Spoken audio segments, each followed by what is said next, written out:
کہا گیا عمران خان ہسٹری، عمران خان کا ٹکٹ کو نہیں لے گا، عمران خان کو 10 یا 12 سیٹیں ملیں گی، انٹرنیٹ بند کر دیا گیا. اور دوسری طرف کیا تھا؟ ساڑی گل ہو گئی ہے، ساڑی گل ہو گئی ہے، نواز شریف نے جیتنا ہے، دوسروں نے جیتنا ہے. کیا ہوا 8 فروری کو؟ آج جو آپ بات کہہ رہی ہیں کہ پارٹی میں یہ جو کچھ ہو رہا ہے، پارٹی جو ہے اتحاد نہیں ہے، وہاں پر 2/3 میجورٹی دی عوام نے. اس سے برے حالات تو کبھی پارٹی پہ نہیں تھے.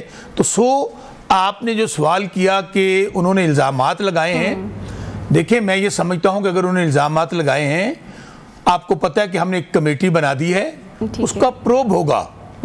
اور اگر کوئی بھی ذمہ دار ہوا، خواہ وہ چیف منسٹر ہو یا پرائم منسٹر ہو یا کوئی وزیر ہو، جتنا بھی طاقتور ہو، وہ اکاؤنٹیبلٹی سے نہیں بچ سکے گا. وہاں میں آپ کو مثال دیتا ہوں کہ سینٹ کے الیکشن میں خرید و فروخت ہوئی، لوگ بکے، عمران خان صاحب نے کمیٹی بنا دی، ہمارے 17 لوگ اس میں ملوث پائے گئے پیسے لینے اور دینے میں. عمران خان صاحب نے سٹنگ ایم پی ایز کو پارٹی سے نکال دیے گا. اس لیے آپ یہ یقین رکھیں کہ ہماری پارٹی جو ہے، یہ جو دوسری پارٹی ہیں 2 پاکستان میں، جو ان کا تو معیار ہی یہ ہے کہ جو جتنا لوٹے گا، جو جتنا پیسہ بنائے گا، جو جتنی ٹیٹیاں لگائے گا، جو جتنا مال اکٹھا کرے گا، وہ اس پارٹی کا سٹالورٹ ہوگا. اس پارٹی میں اس کو سب سے بڑا عہدہ ملا. دیکھیں گے ابھی میاں شہباز شریف اسی بنیاد پر وزیر اعظم ہے کہ 17 ارب کی ٹیٹیز نکلی تھی ان کی. اسی طرح مریم بی بی ہارنے کے باوجود آپ دیکھ لیں، لنڈن تو کیا میری پاکستان میں کوئی جائیداد نہیں. بعد میں کہا کون ہوتا ہے ہمیں کوئی پوچھنے والا، یہی میاں نواز شریف کھڑے ہو کر پارلیمنٹ میں کہہ رہے تھے.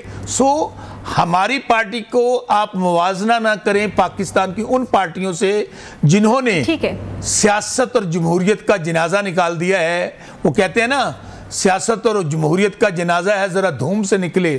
تحریک انصاف جس کو کہا گیا یہ ممی ڈیڈی پارٹی ہے، یہ سوشل میڈیا کی پارٹی ہے، اس نے 2 دن آگے نہیں جانا، عمران خان صاحب نے 10 دن جیل نہیں کٹنی، کیا کیا الزامات لگائے گئے. اس لیے آج بھی الحمدللہ ایک جماعت ہے اور باقی جماعتیں برعکس ہیں اس کے. تو کھیلدار صاحب آپ تو گفتگو سن رہے ہیں شوکت بسرا صاحب کی، وہ جماعتیں موروثی جماعتیں ہیں اور آمریت کی پیداوار ہیں، آمریت کی پیداوار قرار دے رہے ہیں کھیلدار صاحب. شوکت بسرا صاحب کہہ رہے ہیں کہ مسلم لیگ نون ہو گئی یا باقی جماعتیں ہو گئی، وہ موروثی جماعتیں ہیں اور آمریت کا سلسلہ ایک چل رہا ہے، وہ تو رکنے میں نہیں آ رہا. آپ اس کو کیسے، آپ کا سٹانس کیا ہوگا اس تمام تر معاملے پر؟ دیکھو، پہلی بات تو یہ وہ جماعت ہے جس کو جنرل پاشا نے بنایا، اور جنرل فیض تک جو لیفٹیننٹ جنرل فیض جو ہے اس کے آشیرواد سے کیا کچھ کرتے رہے، کس طرح انہوں نے ملک کی تباہی کی، اور اس طرح یہ 4.25 سال پاکستان کو جو کافی نقصان دے کے گئے ہیں، پاکستان کو ڈیفالٹ ہونے تک پہنچا گئے. یہ سارے داستان ان کے کسی سے ڈکے چھپے نہیں ہیں. یہ کون سی جماعت ہے، کس نے بنائی ہے، یہ پروجیکٹ لانچ کیوں کیا گیا، کتنی محنت کی گئی، اور اس کے ساتھ جو انٹرنیشنل جو فارن فنڈنگ ہے، یہ سارے قصے ان کے ہیں سامنے. جو بات کے پی کے حوالے سے کی، دیکھیں 11 سال سے کے پی کے میں ان کی حکومت ہے. اس وقت یہ صوبہ کنگال ہو چکا ہے، اور وہاں پہ جو وزراء ہے وہ ایک دوسرے کی کرپشن پہ لڑ رہے ہیں. وزیر اعلیٰ پہ جس طرح وزیر الزام لگاتا ہے، وزیر اعلیٰ منسٹر پہ، میں سمجھتا ہوں اتنی نالائق اور نائل حکومت ہم نے کبھی نہیں دیکھی.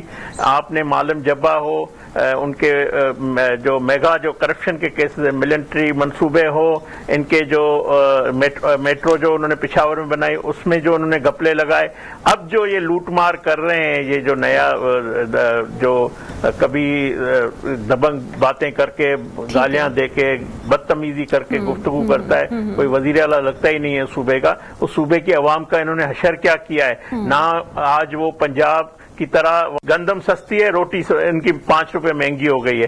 تو یہ مجھے بتائیں کہ ان کا مقصد کیا ہے اقتدار میں آنے کا. یا تو یہ پاکستان میں جس طرح 4.25 سال میں پاکستان کی تباہی کی، اب بھی کہتے ہیں، پہلے کہتے تھے کہ پاکستان سری لنکا بن جائے گا، اب کہ ان کی بڑی خواہش تھی پاکستان بنگلہ دیش بن جائے گا.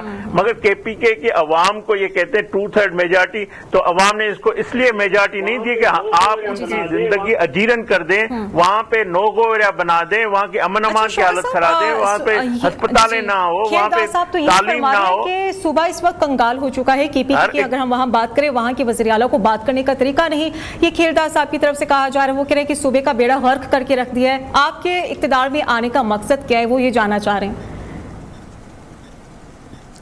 اچھا، جو کھیلداس صاحب ہیں ان کو اتنا بتا دیں کہ آج کے پی میں تیسری کنزیکٹیو حکومت تحریک انصاف کی ہے، اور کے پی کا کلچر یہ ہے اگر وہاں کوئی ڈیلیور نہ کرے تو اس کو دوسری باری نہیں ملتی. تحریک انصاف سے پہلے ریکارڈ نکال کے دیکھ لیں.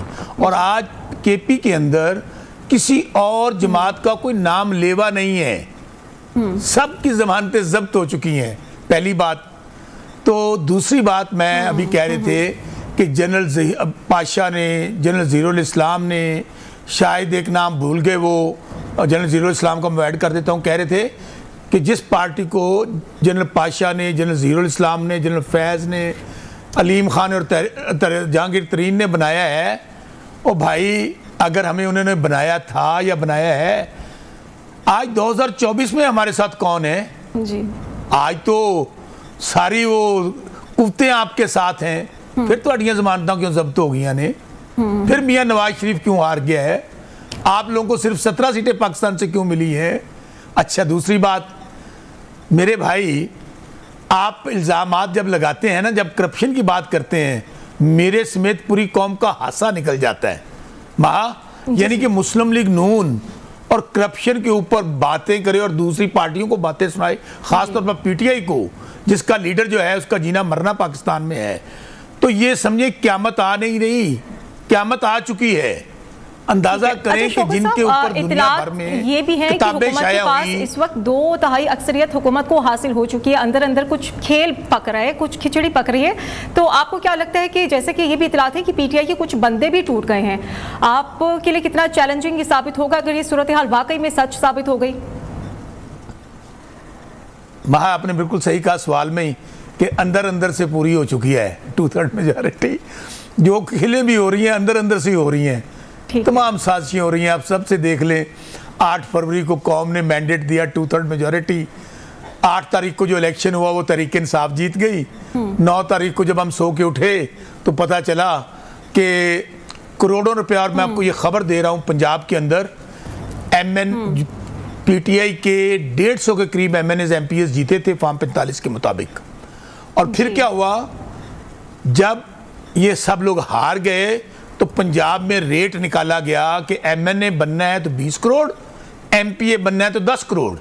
تو یہ جو مسلم لیگ نون کے MPAs MNAs ہیں جو ہمارے فارم 45 والوں کی جگہ جتوائے گئے، انہوں نے 20 کروڑ میں ایم این اے اور 10 کروڑ دے کر وہ ایم پی اے بنے. اور اربوں روپے کی خرید و فروخت ہوئی. اور یہ بات میں نہیں کہہ رہا، جاوید لطیف ان کے اپنے سٹالورٹ ہیں، انہوں نے کہا کہ شیخو پورہ کی 4 سیٹیں 90 کروڑ میں ہم نے ایک سمگلر کے ذریعے، انہوں نے بڑا ایک ہماری اہم ایجنسی جس پہ ہمیں بڑا فخر ہے، تو یہی تھی نا ان کا نام لیا تھا. پی ٹی آئی کے بندے ٹوٹ گئے ہیں اور حکومت کو 2/3 اکثریت مل گئی ہے. کھیلداس صاحب سے میں بات کر لیتی ہوں. کھیلداس صاحب، آپ مسکرا رہے ہیں، آپ کے مسکرانے کی وجہ یہ تو نہیں کہ کہیں یہ خبر صداقت پر مبنی ہے، کچھ ایسے ہی ہونے جا رہا ہے کہ حکومت کو 2/3 اکثریت مل گئی ہے، پی ٹی آئی کے کچھ بندے ٹوٹ گئے ہیں؟ دیکھیں، میں اپنے بھائی شوکت بسرا صاحب کی بات پہ ہنس رہا ہوں کہ کہہ رہے ہیں کہ اتنے اربوں روپے دیے گئے ہیں. تو ان کے پاس ظاہر ہے یہ وکیل بھی ہے اور الزام لگا رہے ہیں، تو ثبوت بھی دے دیں، قوم کو بھی بتا دیں کہ کس نے پیسے لیے ہیں، کس نے دیے. تو جو دیکھیں یہ کون سی ویو ہے، کے پی کے میں یہ جیتے ہیں، فیئر الیکشن ہے. پنجاب میں ہم جیتے ہیں، وہ الیکشن جو ہے ریگنگ ہے، وہاں پیسے چلے ہیں. دیکھیں بات اس طرح کرنا ٹی وی پہ مناسب نہیں ہے، بڑے سینئر ہیں، اور اگر ان کے پاس پروف ہے نام دے دیں کس کو پیسے دیے، کون لینے والے ہیں. جو بات آپ میرے سے دیکھیں، یہ پارٹی تتر بتر ہو چکی ہے. اس پارٹی کا کوئی ایک ہجوم ہے، ایک فسادی ٹولہ ہے. ان کا میں سمجھتا ہوں ہمیں افسوس ہوتا ہے کہ لاکھوں لوگوں نے ان کو ووٹ دیے، ان کے فالوورز ہیں، اس میں کوئی شک نہیں ہے. ان میں معصوم وہ کارکن ہیں جنہوں نے ان کے جھوٹے خوابوں میں، جھوٹی باتوں پہ آ کر اپنی قربانیاں دیے. ان ورکروں نے، مجھے ان سے ہمدردی ہے، مگر یہ جو ان کا لیڈر ہے اس کا کوئی مقصد نہیں ہے. میں نے سوال کیا کہ